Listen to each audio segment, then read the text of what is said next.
Latvia. Our Dream is Coming True by Vilis Lācis. Latvian Soviet Socialist Republic. A Fisherman's Life. When I was a young man, I worked as a stoker on merchant ships. I traveled far and wide and visited many countries. Then for years, I was a fisherman in Latvia. We fished from sailing boats and rowboats, too frail to weather any sort of storm. Often mothers, wives, and children waited in vain for their men, but the boats never returned. A few days later, the cold waves would wash up wreckage, torn nets, and clothing. Old fishermen in Latvia have sad memories of life as they knew it in the past, a life of anxiety and privation. But when the talk turns to life today, faces brighten and wrinkles disappear. In Soviet times, Latvia's fishermen have come to lead a life that is rich and rewarding. Today, they fish from big trawlers that carry them thousands of miles out into the Atlantic and the North Sea, over to Canada. 3 big trawlers now bring in as much fish as did Latvia's entire fleet before the war. The Republic today holds 3rd place in the world in fish production per head of the population. When he was still a boy, Ansis went to work for a rich landowner, while his father fished along the coast from early morning till late at night. It was hard for Kaspars Ustīts to feed his big family, so his sons and daughters had to go to work while they were still children. Kaspars fell ill and died at the time of the First World War, and Ansis became head of the family. Following in his father's footsteps, he turned to fishing for a livelihood. Need forced him to spend most of his time out at sea. His catch he sold to agents who resold it for 3 times what they paid him for it. Will life ever be different for us? Ansis used to ask his mother warily after a day of unremitting toil. It isn't any better for any of our neighbors either, for that matter. The years passed. Ansis married and began to raise a family, but he was still forced to live in poverty. What about Ansis today, you may ask? He's a mechanic on a motorboat in the Sarkanā Bāka fishing cooperative, the Red Beacon. Though the hair at his temples is gray, Ansis feels young at heart. He lives in a 5-room house, which the Artel helped him to build, as it has helped so many other fishermen to put up their own homes. The house is well furnished. In his garden, Ansis raises all the vegetables his family needs. A paved drive leads to the garage behind the house, where he keeps his car. His children are grown up now and doing well at their chosen occupations. Ansis earns about 30,000 rubles a year. This is more than enough for food, clothing, and recreation. On Sundays, he and his wife drive out to the country or go to the cinema or see a new play. That's how life has changed for the working people of Latvia. That's how Latvia's fishermen live today.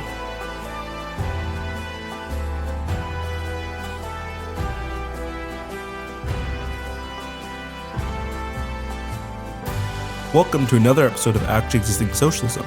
It's your host, Tony. What you just heard is today's guest, Iskolat, reading an excerpt from the 1969 book entitled Latvia, Our Dream is Coming True, written by Vilis Lācis. Iskolat, an active Latvian communist, returns to teach us more about the shrouded history and present-day realities of Latvia, which is part of the Soviet Union, officially known as the Latvian Soviet Socialist Republic, continuously from 1944 all the way to 1990. In the second and final part, we'll be discussing the post-World War II era of building socialism in Latvia and the Baltics at large. We cover the successes of socialist construction, its weaknesses, and ultimately the downfall of the Soviet system in Latvia in the early 1990s and how that played out. And Iskolat concludes this episode by delving into present-day realities of Latvia's workers' struggles that don't always make international news. As mentioned in the last episode, hearing much of this information covered here about the socialist period is almost impossible to find in English, so I hope you find this discussion as informative and as enlightening as I have. Iskolat can be found on Twitter at Iskolat, spelled Iskolat. More information about what we cover in this episode can be found in the show notes regarding what you can do to help out the Latvian communist movement if you're so inclined, particularly in their efforts to get materials from the Baltic region translated into English for the first time. For this episode, I'd like to specially shout out to all my patrons by name: Errol Peterson, Robert S., James Strachan, Czechoslovexta, AUS, Jay Martel, Robert Beatty, Armando, Abdullah Faraz, Evan Spurlock, Jake the Snake Pigs a Cake by the Lake, Milwaukee Patreon user, Adam Backrack, Simon Denny, Jess, Luxury Communism, Zark Ganovich, and Justin. It is you all especially that make this podcast a reality. Thank you so much. You too can support the show at patreon.com/AESthepodcast. If you can't contribute in that way, that's not a problem. What you can do to help out is you can share this episode, and you can also follow us on Twitter at AESthepodcast. You can also subscribe to the show on your preferred podcast platform to get new episode notifications. Also, of course, feel free to leave a review if you have time, or even just a star rating. I recommend checking out the back catalog as well when you have the chance. Enjoy the episode.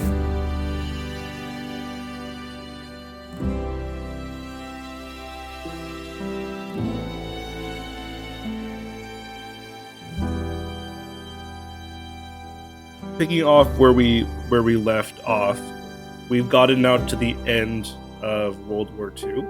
So then, once the Soviets take it back from the Nazis, what happens next then? Because we've talked about, of course, the insurgents and stuff, but what do the Soviets then do now that they're back in power? Of course, they had to go back to all this rebuilding and reconstruction because obviously everything was ruined. There was very heavy fighting in many parts of the Baltics. For example, in particularly in Latvia. So Riga sustained heavy damage. Many cities in Estonia and Lithuania did too. You also had a huge number of these collaborators now active underground. So they perform all these acts of sabotage, murder, and disruption. And the Soviet Union had to train designated anti-insurgent groups in order to find and destroy all these fascist killer gangs that were operating, because these gangs were doing anything from plain terrorist acts to intimidation to indiscriminate murders to mass murders in order to send a message and terrify the people. Very demonstrative acts of terror. So eventually it started dying down, and basically the Soviet Union managed by the end of 1940s managed to crack down on this entire structure, get all these entire ringleaders, and essentially quell this movement. For example, when I was reading all these memoirs of the people in the 1940s, they recalled that before 1949, you could hear gunfire on the streets of Riga every day. Just that's how bad it was. I cannot really talk about this in detail because essentially what I'm doing is punishable by law in Latvia. So they have this very draconian censorship laws, and I can't really talk about this very openly because of security concerns. In short, the Soviets managed to quell all this fascist insurgency until Khrushchev came along. And one of the first acts of Khrushchev was to enact all these measures of mass amnesty. So regardless of the background, regardless of the crimes committed, most of the fascist insurgents, former insurgents, collaborators, and sympathizers, they were released and they got back. And what they did instead, they effectively turned to covert underground agitation work. And because of that, they were building up all this nationalist and anti-communist sentiment in the Baltics. And in the 1980s, they got in touch with these nationalist exiles from abroad, and essentially it started to fester. And because this issue was left unanswered by the Soviet Union in the 1960s, 70s, and 80s, it became a very huge problem. All these chauvinist and xenophobic incidents became more and more common in the 1980s. So you had the Latvians occasionally clashing with the Russians, the Lithuanians clashing with the Poles, the Estonians clashing with the Russians, and vice versa. The situation became very heated, and at the height of perestroika, the destruction of the Soviet Union, all these nationalists, they essentially came out openly, and they openly petitioned for secession, for destroying the Soviet Union, for leading the Soviet Union, destroying all the Soviet authority that is left, and building an ethno-nationalist regime. At first, all these nationalists tried to present themselves as these true democratic socialists that were trying to get rid of the excess brutality and totalitarianism caused by Stalin and etc. So basically, it is the same line of thought that is used by the Trotskyists, by all these revisionists, by claiming that it wasn't real socialist, that it was oppressive, that it was authoritarian, that it was evil, and that Stalin ate children for breakfast. Eventually, they started shifting all these goalposts, and they started agitating against the Soviet system, against socialism as a whole. So, in the words of Alexander Zinoviev, the chief ideologue of perestroika, he told roughly the following thing. First, we need to crush Stalin using Lenin. Then we need to crush Lenin using Plekhanov. Plekhanov was another revolutionary before Lenin. Then we crush Plekhanov by using quotes and references from Marx and Engels. And then we crush Marx and Engels and any kind of revolutionary ideas hiding behind the mask of democracy. So that's what they did. They gradually started eroding the socialist authority. They just starting destroying this belief in socialism, this socialist spirit, so that eventually they could take control and reinstate private property. The usual stuff. They say if everyone could control their enterprise or their factory or their field, if everyone could own private stuff, then we will all be happy. That's the kind of ideological diversion they did, because after World War II, the classes still existed. You had the capitalist remnants, the reactionary classes in the USSR, all these various remnants of the bourgeoisie that were still left. And after Stalin's murder, essentially he was killed. They started gradually taking over. They started implementing these capitalist reforms. They gradually started eroding the dictatorship of the proletariat.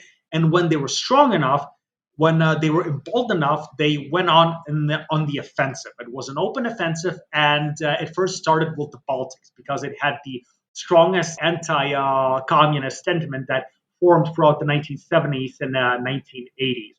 So all these exile groups, all these perestroika groups, they allied each other, they united and formed all these nationalist parties, all these nationalist groups that eventually won the majority in these local Soviets, in these local councils in the Baltics. And then they started petitioning openly for secession. They started erecting all these border checkpoints, all these customs checkpoints on the borders, and they started implementing their own laws that ignored the Soviet authority. The local communist parties mobilized their people in order to resist the attempts of the fascist takeover. So essentially, we had we were at the impasse in 1990. So both forces were equal. It was a very precarious situation. So Iskolat, I just want to interject here for a second. You've now given us kind of a rundown of the reactionary elements that ran through the Soviet period. That festered within the Soviet Union. Yeah. Could you address, before we go back to that again, what Soviet socialist policy composed of? Like what was implemented that was socialist after 1945? I just want to go back a little bit in time. Because of this destruction caused by the war, the Soviet Baltics, Latvia, Lithuania, and Estonia had to implement this industrialization policy. Essentially, they had to do it from scratch. Again, they had to transport these factories back from Siberia. They had to rebuild everything. They had to get new machinery. And this process was relatively fast. So the Soviet Baltics managed to completely rebound from wartime destruction by the mid-1950s. And in order to facilitate that, a lot of people from other Soviet republics, mainly Russia, Ukraine, Belarus, they were invited to go to the Baltics in order to rebuild the industry. And many of these people from Polish parts, from Belarusian parts, from Ukrainian and Russian parts of the Soviet Union, they decided to stay. And essentially, they decided to stay and live here permanently. And this also was used by the nationalists in order to foment anti-Soviet attitudes and in order to use all these minorities that both existed before the war and that arrived after the war as some sort of focus point. All these chauvinist campaigns to justify the anti-socialist ideology. For example, all these foreigners are arriving and taking away, just destroying our culture, taking away our jobs and things like that. If you listen to the reactionaries in the West, when they're talking about the people from Africa who are looking for better livelihoods. It's just the same kind of dirty racist propaganda. So they use the same against against other people of the Soviet Union, and they use the Soviet policies as an excuse to have this broad anti-communist movement that tried to hide itself behind cultural purity, cultural autonomy, and things like that. So essentially, we shift into this topic of what the Soviet Union did not do or what could have done better. So if you have any more specific questions about the topic, feel free to ask.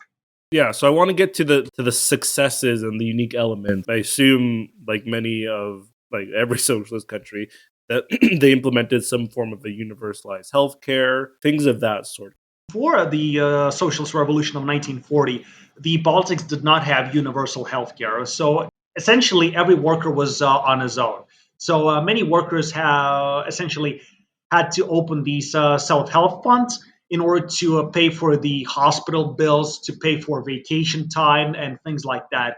And the shock that people experience after the revolution, in a good sense, obviously, because they immediately had subsidized education, universal health care, all these classes and courses to improve literacy, to give people higher education, to give better qualification. It was just immense. It was a huge both cultural and psychological shock for the people that things could be so much better, that you could only work for 7 or 8 hours a day instead of 10 or 12, that you could receive fair pay, that, for example, you could study for free, that you could have guaranteed vacation time and healthcare, etc., etc.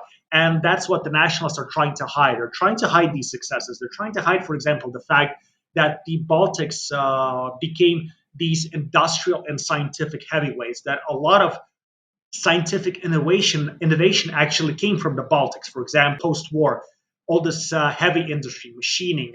For example, we produced cars, fine parts for computers and things like that, CPUs, pharmaceuticals, etc., etc. It was all very developed in the Soviet Baltics. For example, all these world-famous medications that were used to treat the victims of the atomic bombings in Hiroshima and Nagasaki, these medications were actually developed in Soviet Latvia, and then were exported to Japan to help with the radiation sickness. And for example, the CPU production. Soviet Latvia was the first place in Europe where they started building integrated circuits and CPUs. So the first were the Americans in the US, and then the Soviet Union. And we had developed CPU fabs and factories that made supercomputers and regular personal computers. So we had that. Both the industry and the agriculture were both very developed. And then all this property, all this economic might was taken over by the capitalists, and it was either scrapped, sold for pennies, or simply destroyed. So basically, we had this terrible neoliberal shock policy. And because all these huge industrial enterprises consisted of very organized collectives, of very organized workers, tens of thousands of them at every factory. The capitalists had to destroy them deliberately in order to fracture the working class, to destroy these labor collectives, to pit people against one another, to make them dependent on capitalism, to take away their work, to force them to be unemployed, to rely on these meager allowances, et cetera, et cetera. So the successes of the Soviet Union were numerous, but unfortunately, the ideological work, the psychological effect was not as strong, because, like I told previously, the Baltics was under the nationalist regimes for 20 years between the two world wars, and because of that, the capitalist class managed to entrench itself in the Baltics. It became very strong. The people's conscience was very tainted with this nationalist reactionary mindset, and it was very difficult to get rid of. And in the 1950s, after the dictatorship of the proletariat was getting overthrown by the revisionists, by the reactionary elements, all this ideological training, it was not there anymore. And because of that, all these reactionary prejudices, all this leftover baggage, it was left to rot. It was left to fester, and eventually it took over everything, unfortunately. And like Marx and Engels remarked several times, and Stalin too, that consciousness is the slowest thing to develop. You could develop productive forces very rapidly, but if you do not do the same thing to people's minds, then, for example, no amount of physical work can rectify this. Because, for example, even if you build all these enterprises, they can be overthrown in an instant by the bourgeoisie. That is why, for example, you need the Cultural Revolution. You need the advancement of education and learning for the people so that the workers could actually, how do I put this? So the workers could see the enemy from afar, could see the enemy that is disguising itself. So they could see all these ploys and all these machinations that are used. Like it happened with the Soviet Union in the 1990s, 1980s. Because believe me, if people were more organized, more educated, they could have seen the scam from afar and they could have dealt with it. And another important factor that contributed to the counter-revolution was the White Terror. Unfortunately, the Baltics suffered from several waves of unrelenting, brutal White Terror in 1919, in the 1920s, in the 1930s, and in the 1940s, because a lot of bright minds, the best revolutionaries that we could offer, unfortunately, they were brutally murdered. They were tortured to death by the nationalists and the imperialists. They were thrown into jails. They were killed. A lot of them were forced to fight instead of learning because many of our Baltic partisans were very young. Many of them were not even in their 20s when they picked up the rifle and joined the fight. A lot of these people could have had children after the war, but they couldn't because they were killed, they were traumatized, tortured. And if these people were alive after the war, they would have been very strong communists. They would have been exceptionally strong revolutionaries, and they could have seen this coming. But unfortunately, our working class was bled dry by the imperialists, by the British imperialists, by their counterparts in fascist Germany, by the local nationalist remnants. And unfortunately, all of these factors contributed to low ideological education. And that is why the Soviet Union was first taken over by the capitalists and then torn apart.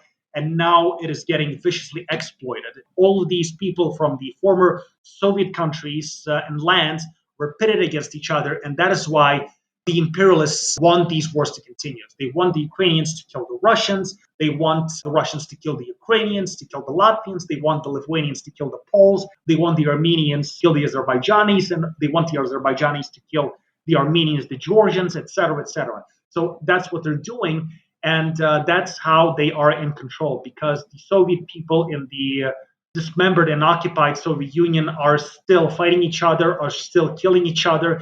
That's how the capitalists are able to keep control. This divided and rule policy. Before we move on to the transition period, which you've already kind of touched on, because I want to kind of get some details onto how that played out, because I know it played out differently in different former Soviet states. Was there anything you wanted to add about any kind of positive aspect of Latvian socialism that you'd like to mention, or would you like to move on to the transition period? The last thing that I can add is that the Latvian people, for the first time, they actually were the masters of their own house. So with the socialist revolutions, with the establishment of these socialist republics, the Latvian people, for the first time, could truly govern themselves, could finally control how they want to live, how they need to live. Control all these rich resources, fields, and factories. Because for centuries, the Latvian people, the Baltic people, were constantly abused by imperialism, because it all started in the 11th and the 12th century, because the Crusaders, they marched through the Baltics, because the Baltics were one of the very few first lands that were colonized by the Crusaders, by the Germans, because they waged a relentless genocidal warfare against Baltic, Slavic tribes here.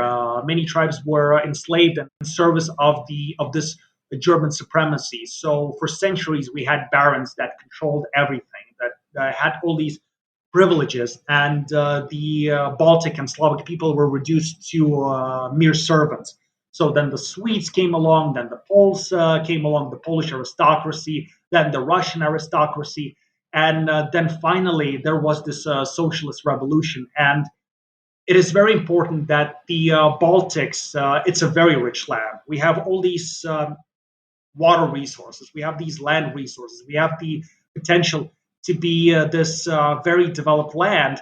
And the Soviet Union, despite all its faults, despite all these mistakes and shortcomings, it has proven that the Baltics can be something else. That the Baltics could become this spearhead of revolutionary change because we have very rich revolutionary history, very rich revolutionary experience, and we should not forget about it because all the struggle, the Soviet struggle, the Baltic struggle, for example, against imperialism, against fascism, it is really commendable because without this struggle, without this sacrifice, we as the people would not exist anymore because, for example, the German imperialists would just completely destroy the Baltics, just like they destroyed the Prussian people. So Prussia was actually inhabited by the Baltic tribe known as the Old Prussians.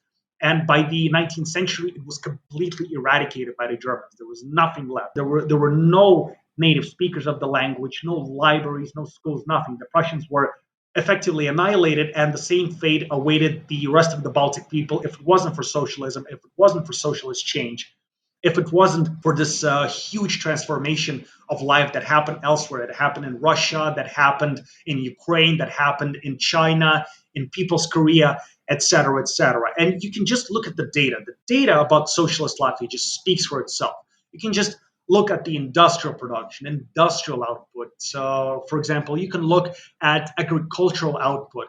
You can look at the quality of life, and you can look at the population change because before 1991, the population of the Baltics was increasing rapidly, both through high birth rates and migration, because simply this land was so rich and plentiful under socialism, because people made it that way.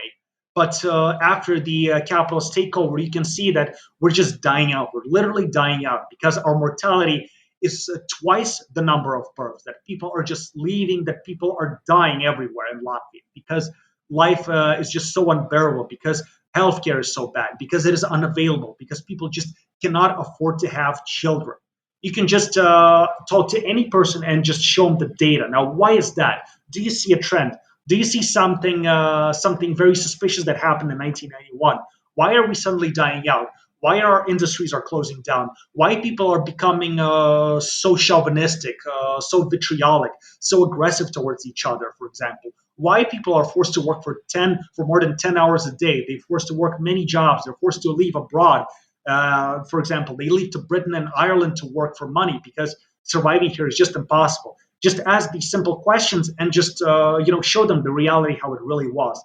If you just strip away all these infinite layers of vicious capitalist propaganda, you just see the socialist Latvia for what it really was. That it was the first attempt of the Latvian people, of the Baltic people, to truly govern themselves, to finally free themselves from the shackles of imperialism, of private ownership, of private exploitation. And even this first attempt, despite all its efforts and faults, showed us that another way is possible, that we should move towards this goal, and that socialism will prevail simply because this is the reality. Because if we want to avoid destruction, if we want to avoid these new wars like the Ukraine war, like the genocide that's going on in Gaza, like the blockade of Yemen, the blockade of Cuba and North Korea, if we want to defeat imperialism once and for all, we should strive towards this goal.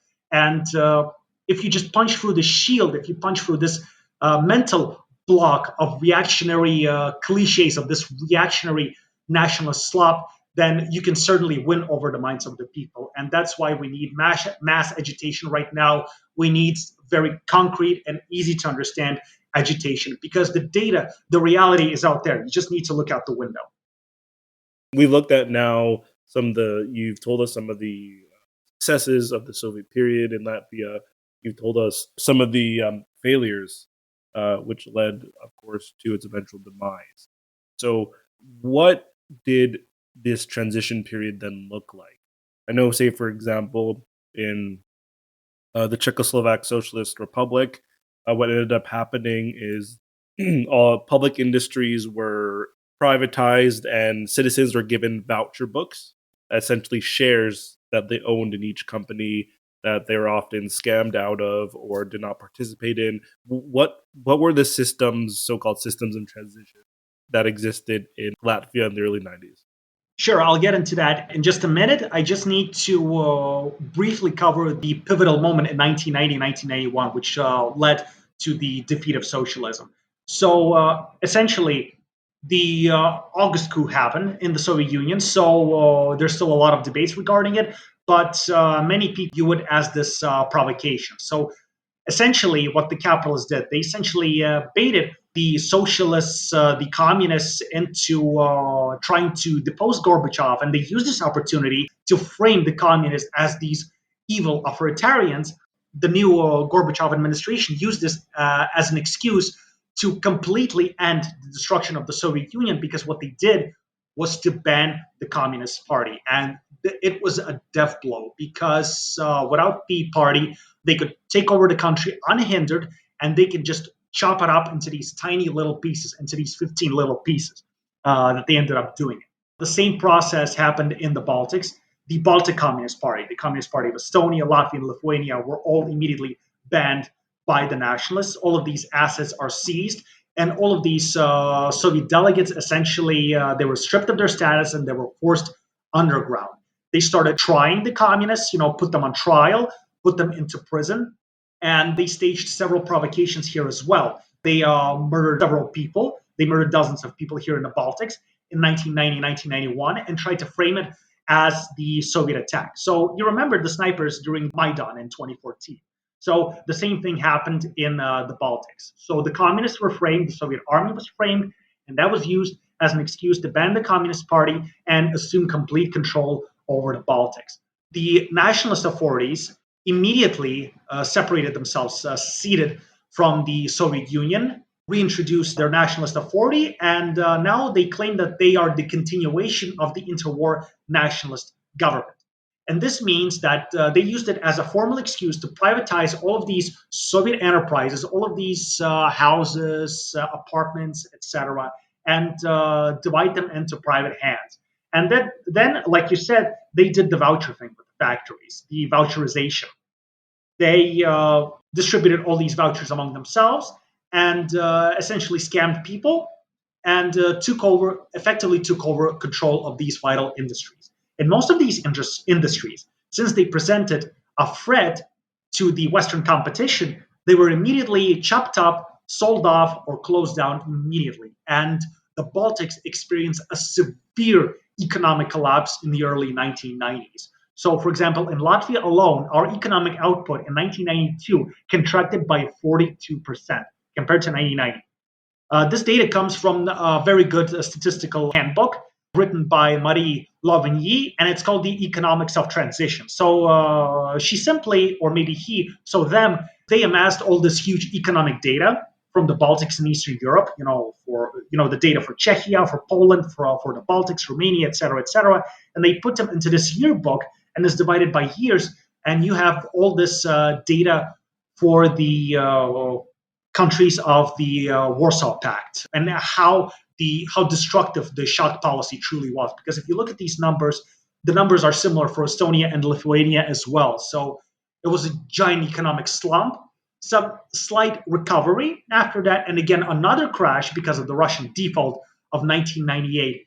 And then we had another huge crisis in 2009, the subprime mortgage loan crisis.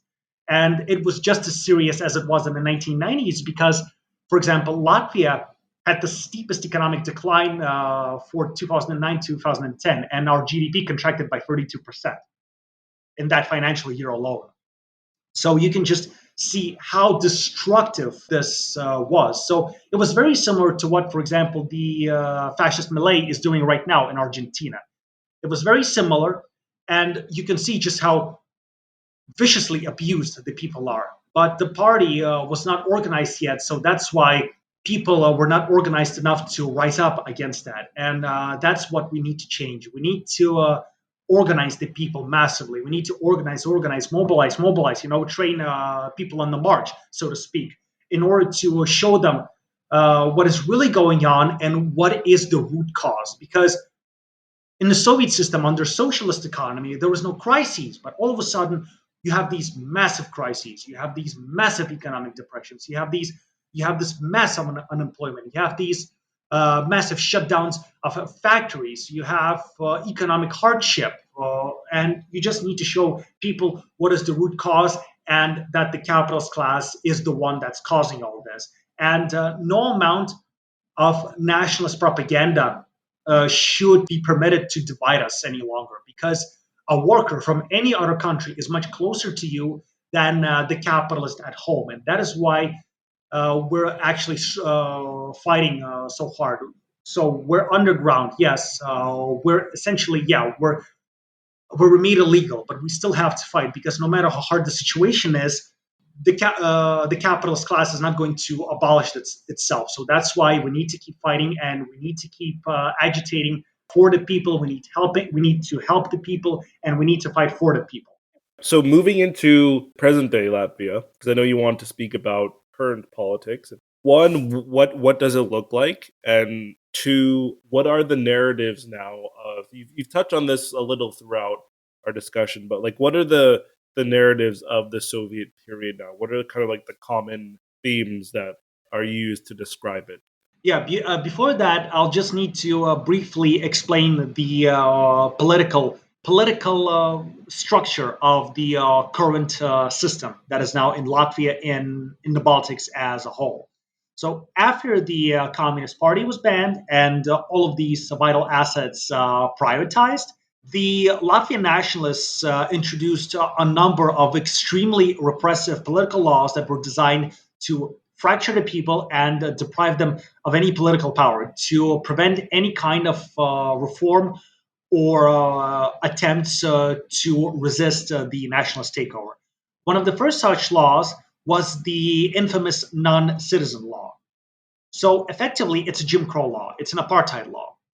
And in 1991, in October of 1991, all these people, or their descendants, their children, who immigrated to Latvia after World War II, they were immediately stripped of their Soviet citizenship. They immediately lost it on the base of lineage. And they were given the so-called non-citizen or alien passports, as they're officially called. They're literally called alien passports in English. So these people, unlike the regular citizens of Latvia, the so-called pre-war descendants. So the actual Latvian citizenship was given only to those who lived in Latvia or their descendants of these people who lived before 1940, so before the Socialist Revolution. Not only these immigrants and minorities were stripped of their citizenship, also the active members of the Communist Party or other communist organizations were stripped of their citizenship as well. And it was a very deliberate design, because non-citizens essentially have Bantustan papers, like they did in South Africa under the apartheid regime. These people who were stripped of their political representation, they cannot vote in Latvian election, both national and municipal. They cannot get elected. They cannot own firearms. They cannot buy or own land near the state border. They also cannot become government servants, government employees, or attorneys or lawyers. They also had a whole slew of disadvantages when applying to work. For example, they were always moved to the bottom of the pile when they applied for employment, for example, or university. For example, if you had the people from the same background and the same academic score, but one of them was a non-citizen, the non-citizen was moved to the bottom. So that's what we had. We essentially had Jim Crow laws, and we still have them now. And before 1998, all these people, around 800,000, that was the third of the Latvian population in 1990. These people were just stripped of their citizenship overnight. So these people could not even apply for citizenship, for Latvian citizenship, even if they wanted. But under the pressure of these human rights organizations and the European community, the nationalists loosened these laws, and now you could naturalize. And obviously, many people did not do that. So essentially, the nationalists took away your citizenship, and now you have to go through this humiliating procedure of passing the so-called loyalty test. So you need to pass the Latvian language tests. You need to pledge loyalty to this government. And people who spend their entire lives working in Latvia, building Latvia after the war, developing Latvia, all these people were stripped of their rights, and now the government cynically demands them to pledge loyalty to this government. And a lot of people still don't do that, and we still have almost 200,000 non-citizens here. Many people naturalized simply to escape the situation, because many people simply straight up emigrated. They get their citizenship passport, they pass their test, and they immediately emigrate because they did not want to endure this any longer. And that's what the nationalists do. They promote this mass emigration in order to siphon the youth, in order to siphon all of these militant, organized people, and to bleed the opposition movement of all these people who are ready to fight for change, because they simply make it easier to move out of the country. Estonia has the same laws, the same non-citizenship laws. Lithuania does not, because the Russians and the Poles are not very numerous in Lithuania, but still Lithuania is extremely chauvinistic towards the Slavic minorities. And right now, what Latvia is doing, many non-citizens in the 1990s applied for Russian citizenship. They could do that, and they did that so they could have more representation, because the non-citizenship apartheid is so brutal that being a foreign citizen in Latvia gives you more rights than being a non-citizen. So that's how repressive it is. And now all these tens of thousands of people who assume this Russian citizenship, just to gain more representation and more rights, they are facing deportations, because Latvia recently changed its immigration law, and effectively it revoked this residency status of these people who were former non-citizens but applied for Russian citizenship. And now these people are at the risk of being deported. So the government took away pensions, their health care. So essentially, they made them illegal in their own land where these people were born. And now the government is threatening to initiate mass deportations this year in 2024. At least 11,000 people did not pass these revised language tests. And most of these people are now very old. So in the 1990s, most of these people were in their 30s already when they lost their citizenship. But now these people are in their 60s or 70s. So obviously, they have a lot of trouble of going through these democratic hoops of fulfilling all these necessary requirements to update their residency. So obviously, a lot of people fail these new checks, and now they're at the risk of being deported. So we're trying to spread awareness of this issue. We're trying to talk to other people about this, and we're trying to spread the news about this inhumane treatment that the nationalist Latvian government is imposing on the minorities. So that's a deliberate design in order to divide us, in order to pit us against each other, and to stay in power. Because the nationalists do not care in the slightest if you speak the Latvian language perfectly. You can be a Latvian philology professor, you can be a language professor. It does not matter. If you are the so-called political undesirable, they will come after you. One of the members of parliament in Latvia in the 1990s, he was a former Nazi collaborator, Visvaldis Lācis. He said the following when he talked about the minorities in Latvia: "We do not need you to speak our language. We need you to know your place." That's what they're doing right now. All these nationalists were inspired by the South African and the Israeli apartheid laws. And actually, they directly reference it in their writings. So that's what's going on in the Baltics. And that is why right now our government is so repressive and so nationalist and chauvinist, because really that is what's going on. Because we do have an apartheid here. We do have extreme chauvinism and xenophobia. We have all these things, and the Western NGOs, all these Western agencies, all these institutions, the NATO, the EU, are trying to hush all these things. They're trying to hide them. They're trying to prevent the people from discovering all these things, from knowing about it. So that's what we're doing right now. We're spreading awareness, and we're trying to show people what the modern Baltics look like. I'll move on to the next topic. So in order to stay in power, they invent all these horrific atrocity bullshit stories about the Soviet Union in order to justify their tyrannical rule, in order to justify all this Nazi collaboration that took place in the 1940s, in order to justify all these horrific acts of the Holocaust, because we have massive Nazi apologia problem here, just like in Ukraine, in Poland, for example, where they're trying to make excuses for their anti-communist behavior. We have all this here because they know if they control the narrative, if they control the people's psyche, the people's thoughts, they can control the economic system, they can control the private property, and they can hold it indefinitely. So that's why they're employing this Red Scare propaganda, and that's why they're doing this so-called double genocide theory that they're trying to pull. So I'll talk about the situation at present. So right now, the socialist, the progressive, the anti-fascist movement in Latvia is severely curtailed. So it is effectively banned. We all have to work essentially underground because virtually every other means of communications is controlled, and the government is now enacting blanket censorship as an excuse to they're using the current Ukraine war as an excuse to clamp down on any and all opposition and enact blanket censorship, because any kind of resistance to the official narrative is immediately treated as an act of treason. And plenty of people, plenty of journalists were already charged with all of these crimes, with essentially criticism of the government. Because if you do not agree with everything the nationalist government says, you're the agent of Kremlin, you're some sort of Putin's proxy, and some other ridiculous stuff like that, even though the communists don't really like Putin.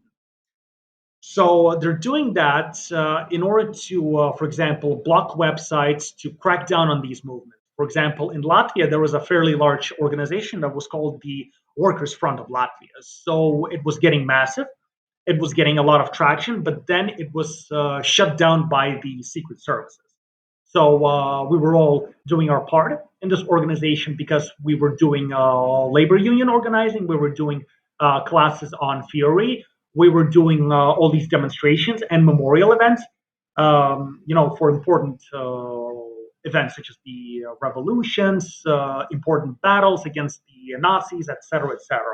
So we're effectively banned by the government, and now we're back to square one. We have to do it in a very, very clandestine manner, because even the slightest form of exposure here is not tolerated. Because right now we are in we're under an overt fascist regime right now. It is very overt, and it is very brutal. So either you parrot the official government line, or you get imprisoned. So right now, in order to maintain this military hysteria, the nationalists have begun demolishing all these red statue monuments.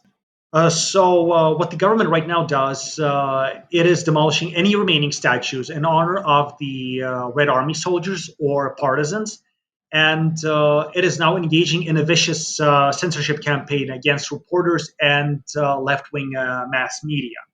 So we have more than a dozen journalists, I think 14, that are being tried under these new censorship laws. So, for example, if you do not agree with the government, you support Russian war crimes. If you do not agree with the government, you support genocide, etc., etc.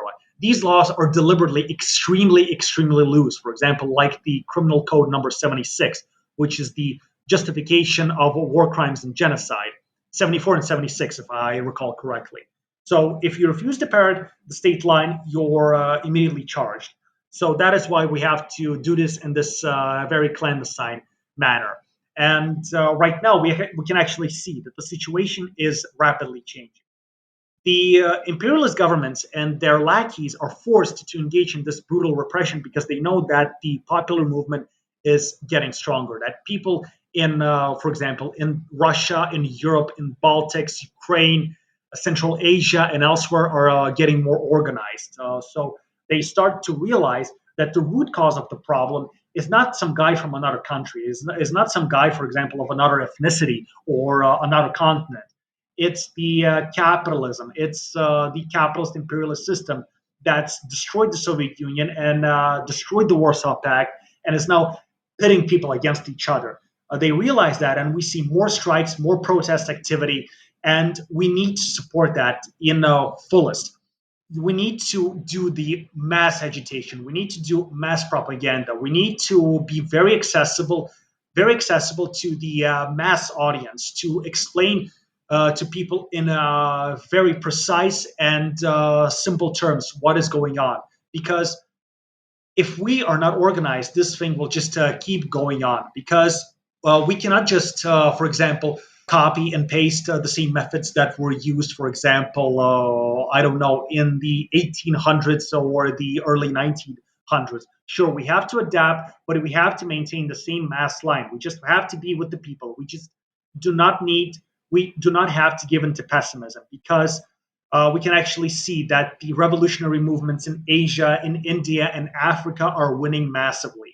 And because we're located in the stronghold, in the imperialist NATO EU bloc, the struggle might seem impossible. It might seem to be very hard to pull off, but we have to keep fighting, because it is not blind optimism. It is just what it is. Because if we were not successful, if we were not massive already, the government would not enact this kind of censorship. But they know that they're vulnerable, that they're running out of time, and they're trying to do everything they can to delay their downfall. So that is why we have to unite people of all ethnicities, working people of all creeds, in our fight against this kind of exploitation. And we have several groups, several study groups right now, several organizing groups that we have. For example, the School of Scientific Communism that unites people from the Baltics, from Belarus, from Russia. For example, it was first started in Russia, then it's gradually spread to Belarus, the Baltics, for example. We have contacts with our good comrades from other Baltic republics, other Baltic states, for example, from Belarus. We have, for example, from some very resourceful comrades from Russia, and actually, the Russian comrades and the comrades from Belarus say hello, because, for example, it is with the Russian and Belarusian comrades that we kickstarted this scientific communism thing.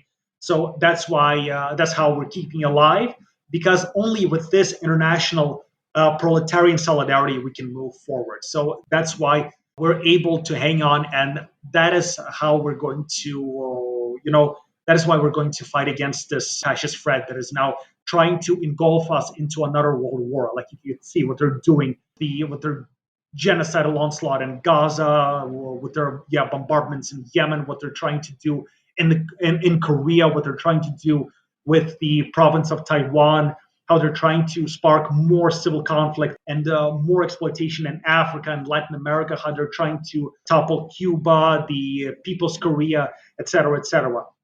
We must resist all of these attempts, because all of this is part of the single global class struggle.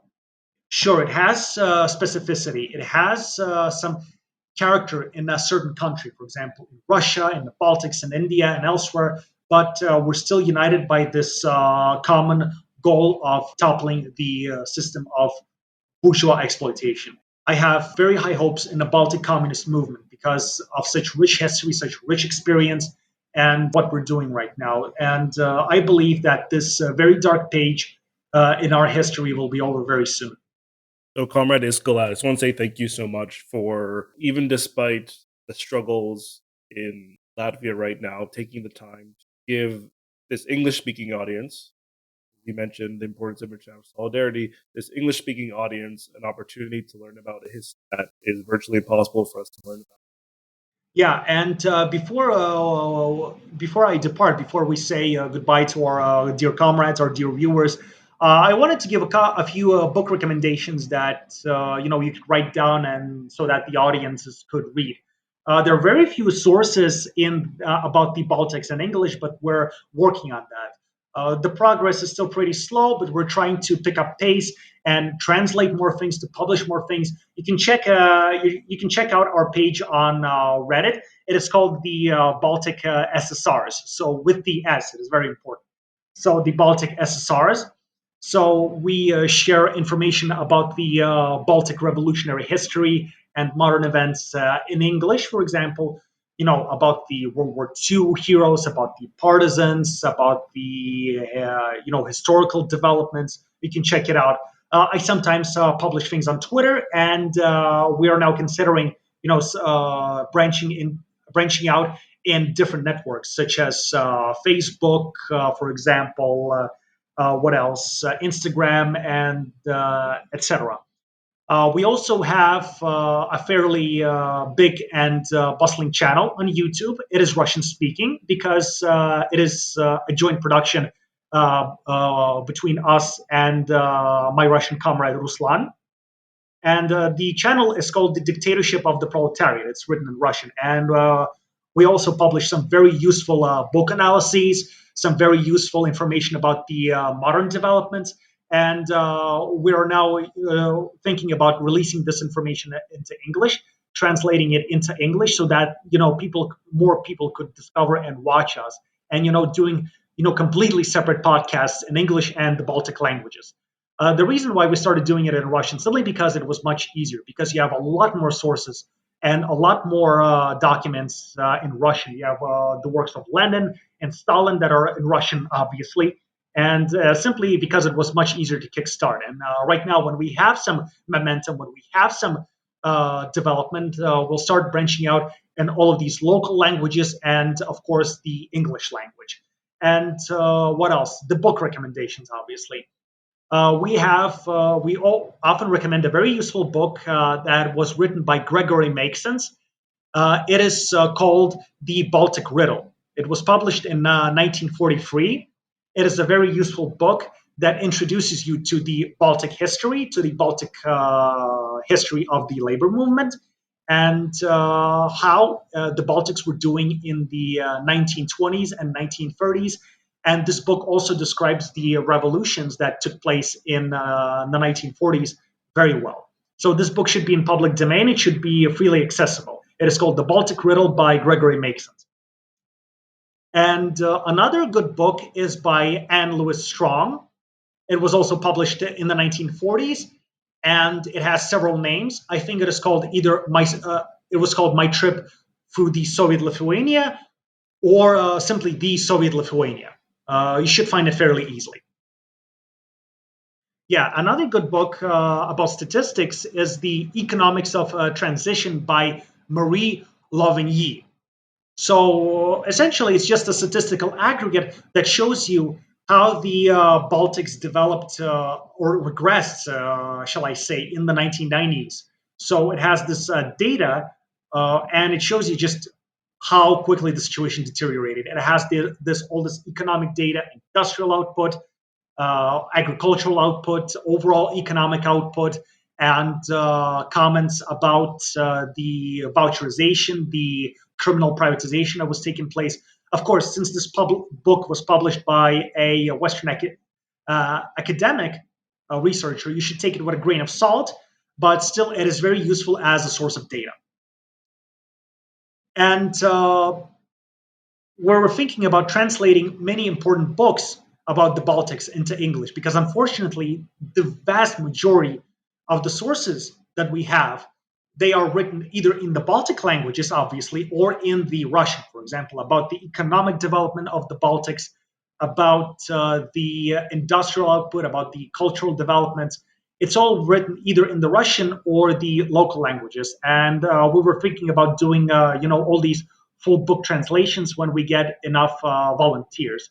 So, for example, if any of you who's living in the Baltics, which includes Finland, in Russia, in Belarus, and Poland, and obviously the Baltics, anyone, any of our dear comrades who are watching us right now, you can, for example, hit me up on Twitter or go to the Baltic SSRs on Reddit and contact us there, because we appreciate any kind of input, any kind of help, and it will greatly help us to get, for example, more perspective from Lithuania, from Estonia, because we have some people living there, but it's still very hard to get all this precise information and do the translation work, because I speak the Latvian language, but not Estonian or Lithuanian. So, for example, the developments in Poland, for example, we don't have so many people from Poland at the moment.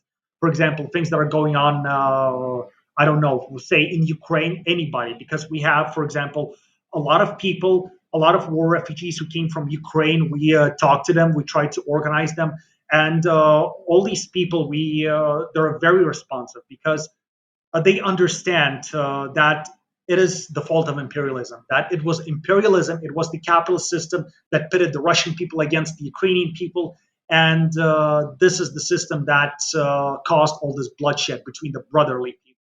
And for example, the Ukrainian refugees here are learning it, they're understanding it. And for example, these people are engaged in very hard physical labor. And that is why we need to connect with the people, of any ethnicity, of any nationality, in any language that they might understand. Because we have also exchange students, and we have, for example, immigrants from South Asia, from Southeast Asia, that have to do backbreaking work as food delivery drivers, for example, as food messengers, as factory workers who work in these poultry farms, or, for example, all these, I don't know, agricultural establishments. We need to, agricultural workers, or workers in all these confectionery shops, for example. We need to connect with them. We need to talk to them. We need to organize with them, because we need to prove them that this capitalist, imperialist, barbaric system, this bloodthirsty system, it needs to go. It needs to be eliminated, because there's otherwise no way we can avoid New World War. There's no way we can avoid hate, because that is the only way forward. So if you have any more questions, for example, about the history, or if you wish to contribute, or, for example, you wish to ask for book and source recommendations, again, hit me up on Twitter at Iskolat and Reddit. So feel free to contact me and ask any more follow-up questions. Thank you very much for listening, for giving me this ability to speak. And again, I extend warm comradely greetings, not only from our group, our study group, but also from our comrades in Russia, our comrades in Belarus, through all these labor organizations and study groups, and our comrades in Lithuania and Estonia. Thank you very much.